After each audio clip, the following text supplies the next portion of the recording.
জেনে রাখা দরকার। জানতে থাকেন, আলিম ওলামার সাথে যতদিন বসবেন, পাশে বসবেন, সভাতে বসবেন, জানতেই থাকবেন, আলিমের কাছ থেকে জ্ঞান পেতেই থাকবেন।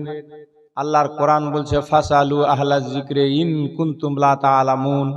আল কোরআন, তোমরা জানো, প্রশ্ন করো জ্ঞানীদেরকে যে বিষয়ে তোমরা অজ্ঞ, যে বিষয়ে তোমরা জানো না, সে বিষয়ে আলিমদের কাছ থেকে জেনে নাও। বলুন সুবহানাল্লাহ। এখন আলিমদের কাছ থেকে জানার দরকার হয় না। সকালবেলা চায়ের দোকানে গিয়ে দেখবেন, বাপরে, চা খাইছে আর ফতোয়া ঝাড়ছে। সবটি মনে হবে মুফতির বাপ, মুফতির দাদা বসে আছে। আজকাল যেমন বিনা পাস করা মুফতি বেড়ে গেছে দুনিয়াতে, দেখবেন মেলায় ভিডিও মুফতি, ইডিও মুফতি, অডিও মুফতি, ও কত রঙের মুফতি বাহারেছে আজকাল, জানেন?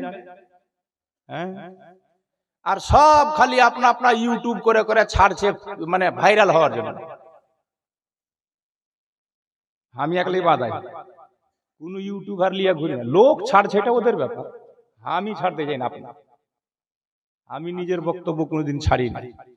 মানুষ ছেড়ে রেখেছে মেলায়, জালসা ছেড়ে রেখেছে, জীবনী ছেড়ে রেখেছে, নাম কহিলে ইউটিউবে চলে আসবে, আমার নাম কহিবেন তো চলে আসবে। আমি ছাড়ি না, ওগুলা ধান্দা করি। আর আজকাল ধান্দা করছে, ইউটিউবার লিয়া ঘুরছে ভাইরাল হওয়ার জন্য, বেশি প্রোগ্রাম পেবে। নিয়াতি তো তোর খারাপ, তোর কথাতে মানুষ হেদায়েত হবে, কয়েন হবে, আর নিয়াতি খারাপ। এই নিয়ে তো জালসা করছে। কাল কিয়ামতের মাঠে আল্লাহ বক্তাকেও প্রশ্ন করবে যে তোর নিয়াত কি ছিল কহা। শ্রোতাকেও প্রশ্ন করবে যে তোরা যে শুনতে গেছিলি, তো তোদের উদ্দেশ্য কি ছিল। যারা জালসা করেছে ওয়াকেও কইবে যে তোরা যে জালসা করেছিলি, তো তোদের নিয়াত কি ছিল। যারা চাঁদা দিয়েছে ওদেরকেও কইবে। হ্যাঁ, অত সহজ কথা নয়। আল্লাহ পাক সঠিকটা আমাদের সবাইকে বুঝার তৌফিক দান করুক। সকলে বলুন আল্লাহুম্মা আমিন।